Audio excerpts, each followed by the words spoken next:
एक बार, बस एक बार हाँ कर दो प्राची। कुछ ही घंटों की तो बात है, फिर सब वैसा का वैसा हो जाए।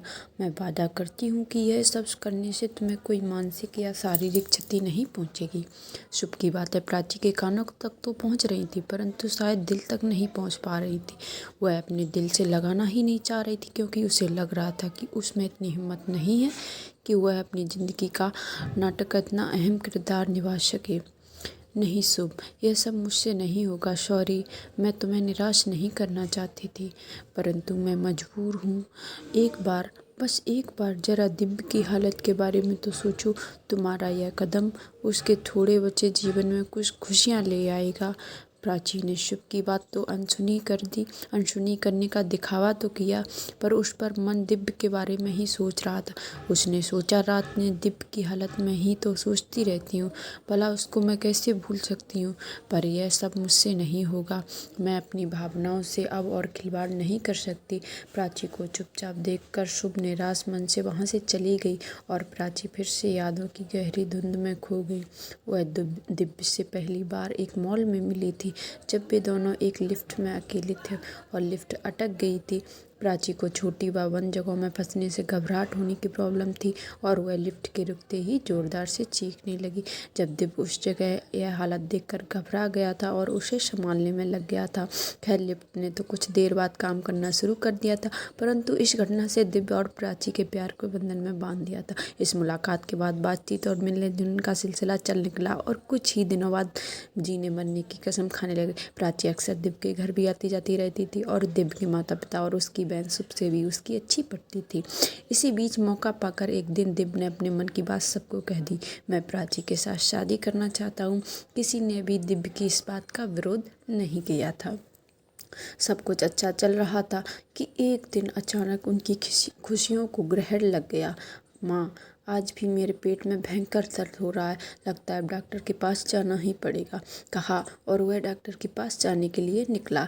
काफ़ी इलाज के बाद भी जब पेट का दर्द या सिलसिला 1-2 महीने तक लगातार चलता रहा, तो कुछ लक्षणों और फिर जांच पड़ताल के आधार पर एक दिन डॉक्टर ने कह ही दिया, आई एम सॉरी, इन्हें अमाशय का कैंसर है और वह भी अंतिम स्टेज का है। वह इनके पास बहुत कम वक्त बचा है, ज़्यादा से ज़्यादा 6 महीना। डॉक्टर के इस ऐलान के साथ ही प्राची और दिव्य के प्रेम का अंकुर फलने फूलने से पहले ही बिखरता दिखाई देने लगा।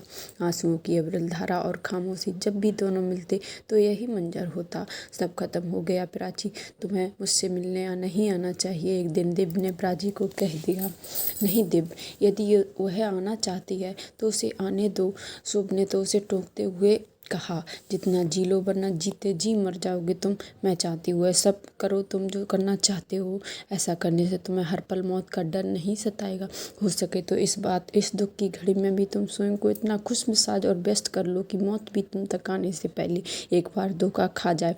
मैं कहीं गलत जगह तो नहीं गई। जब तक जिंदगी है भरपूर जी लो, हम सब तुम्हारे साथ हैं। हम वादा करते हैं कि हम सब भी तुम्हारी बीमारी को गंभीरता का एहसास नहीं होने देंगे। बहन के ऐसे ऐलान के बाद उनके घर का वातावरण आश्चर्यजनक से रूप से बदल गया। मातम का स्थान खुशी ने ले लिया। बेसारा दिन मिलकर छोटी छोटी किसी को शानदार, चाहे एक किसी का जन्मदिन हो, सालगिरह हो, घर में शादी वो धूमधाम से मनाते रहते थे।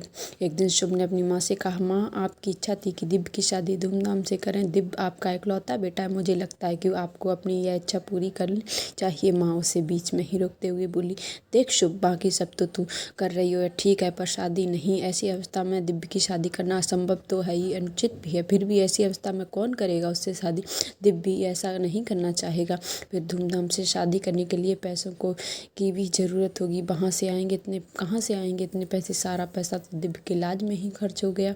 माँ, मैंने कई बार दिव्य और प्राची को सपने संजोते देखा। मैं नहीं चाहती भाई की तमन्ना लिए दुनिया से चला जाए। मैं उसे शादी के लिए मना लूँगी। फिर यह शादी कौन सी असली शादी होगी? यह तो सिर्फ खुशियाँ मनाने का बहाना है। माँ, आप बस इसके लिए तैयार हो जाइए। मैं कल ही प्राची के घर जाती हूँ। मुझे लगता है कि वह मान जाएगी। हमारे पास ज़्यादा समय नहीं है, अंतिम क्षण कभी भी आ सकता है। पैसों की बात, उनका इंतजाम मैं कर लूँगी। मैं सभी रिश्तेदारों मित्रों की मदद से पैसा जुटा लूँगी, कहकर शुभ ने प्राची को फ़ोन किया और वो उससे मिलना चाहती है। और आज जब प्राची ने शुभ के सामने यह प्रस्ताव रखा तो प्राची के जवाब ने शुभ को निराशा ही किया, परंतु शुभ ने निराशा होना नहीं सीखा था। मैं दिव्य की शादी धूमधाम से करवाऊंगी और वह सारी खुशियां मनाऊंगी जो एक बहन अपने भाई की शादी में मनाती है। इसके लिए मुझे चाहे कुछ भी करना पड़े। शुभ अपने इरादे पर अड़ग थे। घर आते ही दिव्य ने शुभ से पूछा, क्या हुआ प्राची, मान गई क्या? हाँ मान गई, क्यों नहीं मानेगी, वह तुमसे प्रेम करती है। शुभ की बात सुनकर दिव्य के चेहरे पर एक अनोखी चमक आ गई जो शुभ के इरादे को और मजबूत कर गई। शुभ ने दिव्य की शादी के आयोजन की इच्छा और इसके लिए आर्थिक मदद की ज़रूरत की सूचना सभी सोशल साइट पर पोस्ट कर दी और इस पोस्ट का यह असर हुआ कि जल्द ही उसके पास शादी की तैयारी के लिए पैसा जमा हो गया। घर में शादी की तैयारियां धूमधाम से शुरू हो गई। दुल्हन के लिए कपड़े और गहनों का चुनाव की व्यवस्था, घर की साज सजावट सब ठीक उसी शादी वाले घर में होना चाहिए था। उसी शादी का दिन नज़दीक आ रहा था। घर में सभी खुश थे, बस एक शुभ ही चिंता में डूबी थी कि दुल्हन कहाँ से आएगी। उसने सबसे झूठ कह दिया था कि प्राची उसके घर वाले इस नाटकीय विवाह के लिए राजी हैं, पर अब क्या होगा यह सोचकर शुभ बहुत परेशान थी। मैं एक बार फिर से प्राची से रिक्वेस्ट करती हूँ, शायद मान जाए सोचकर शुभ फिर से प्राची के घर पहुँची। बेटी, हम तुम्हारे मनोभावों को बहुत अच्छी तरह समझते हैं, पूरा सहयोग देने के लिए तैयार, पर प्राची को नहीं समझते। हमें लगता है कि दिव्य के अंतिम क्षणों में उसे मौत के मुंह में जाते हुए वह मुस्कुराते हुए वहीं पर नहीं देख पाएगी, शायद इसलिए वह तैयार नहीं है। वह बहुत संवेदनशील है, प्राची की माँ ने शुभ से समझाते हुए कहा। पर दिव्य, उसका क्या दोष है जो प्रकृति ने उसे इतनी बड़ी सजा दी है? यदि वह अपना सहन कर सकती है तो क्या प्राची थोड़ा भी नहीं?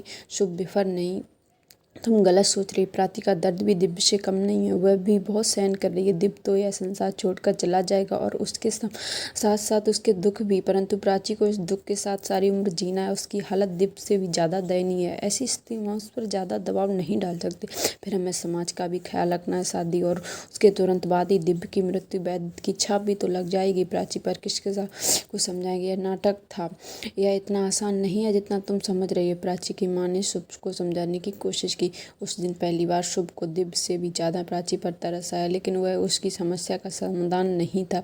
तभी उसके तेज दिमाग ने एक हल निकाल ही लिया। वह बोली, आंटी जी, बीमारी की वजह से इन दिनों दिव्य को कम दिखाई देने लगा। वह ऐसे में हर लड़की को भी दुल्हन बना देख सकता है, दिव्य को या कोई और नहीं। यदि आपकी नज़रों में ऐसी कोई लड़की हो तो बताइए। हाँ है, प्राची की एक सहेली ईशा बिल्कुल प्राची जैसी दिखती है। वह अक्सर नाटकों में भी भाग लेती रहती है। पैसों की खातिर वह इस काम के लिए तैयार भी हो जाएगी, पर ध्यान रहे शादी की भी रस्में अदा की जानी चाहिए, वरना उसे आपत्ति हो सकती है। आप बेफिक्र रहिए आंटी जी, सब वैसा ही होगा जैसे फिल्मों में होता है, केवल दिखावा, क्योंकि हम भी नहीं चाहते कि ऐसा हो। और दिव्य ऐसी हालत में नहीं, वह सभी रस्में निभाने के लिए अधिक समय तक पंडाल में बैठ भी सके। शादी का दिन आ पहुंचा। विवाह की सभी रस्में घर के पास ही एक गार्डन में होनी थी। दिव्य दूल्हा बनकर तैयार था और अपनी दुल्हन का इंतजार कर रहा था कि अचानक एक गाड़ी वहां आकर रुकी। गाड़ी से प्राची का परिवार और दुल्हन के वेश धारण किए लड़की उतरी। हंसी खुशी शादी की रस्में निभाई जाने लगी। फिर दिव्य बहुत खुश नजर आ रहा था। उसे देख कर यह कोई नहीं कह सकता यह कुछ ही दिनों का मेहमान है। यही तो शुभ शादी थी। अब दूल्हा दुल्हन फेरे लेंगे और फिर दूल्हा दुल्हन की मांग भरेगा। जब पंडित ने कहा तो शुभ और प्राची के माता पिता चौकन्ने हो गए। वे समझते कि अब यह समय आ गया, लड़की को यह से ले जाना चाहिए वरना अनर्थ हो सकता है। और वे बोले, पंडित जी, दुल्हन का जी घबरा रहा है, पहले वह थोड़ी देर आराम कर ले, फिर रस्में निभा लेंगे, ज़्यादा अच्छा रहेगा। कर उन्होंने दुल्हन, जो कि छोटा सा घूंघट ओढ़े थी, अंदर चलाने का इशारा किया। नहीं पंडित जी, मेरी तबीयत इतनी भी खराब नहीं कि मैं रस्में ना निभा जा सकें। दुल्हन ने घूंघट उठाया तो हुए कहा। शुभ के साथ साथ प्राची के माता पिता भी चौंक गए, क्योंकि दुल्हन कोई और नहीं बल्कि प्राची ही थी। शायद जब ईशा को प्राची की जगह दुल्हन बनाने का फैसला पता चला तो प्राची से उसकी जगह स्वयं दुल्हन बनने का निर्णय लिया होगा, क्योंकि वह चाहे नाटक में ही दिव्य की दुल्हन बनने का अधिकार वह किसी और को नहीं देना चाहती थी। यह दिल को मंजूर नहीं होगा। आज की उसकी आंखों में आंसू नहीं बल्कि उसके होठों पर मुस्कान थी। वो अपना सारा दर्द समेट कर दिव्य की क्षणिक खुशियों की भागीदारी बन गई थी। उसे देखकर शुभ की आंखों में आंसू भरा वह आगे बढ़कर प्राची को गले से लगा लिया। यह देखकर दिव्य के चेहरे पर एक अनोखी मुस्कान आ गई थी। ऐसी मुस्कान किसी ने उसके चेहरे पर नहीं देखी थी, परंतु शायद वह उसकी आखिरी मुस्कान थी, क्योंकि उसका कमजोर शरीर इतना भ्रम और खुशी नहीं झेल पाया और वो वही मंडप में बेहोश हो गया। दिव्य को तुरंत हॉस्पिटल ले जाना पड़ा, जहाँ उसे तुरंत ICU में भेजा गया। कुछ ही दिनों बाद दिव्य नहीं रहे, परंतु जाते समय उसके होठों पर मुस्कान थी। निर्दय दिव्य और उसके परिवार वालों के लिए शायद जिंदगी भर इस स्थान को चुका ना पाए। प्राची के भावी जीवन को संवारना अब उनकी भी जिम्मेदारी थी। ऐसी मज़ेदार कहानियाँ पढ़ने के लिए हमारे पेज को फॉलो करें, सब्सक्राइब करें, लाइक करें।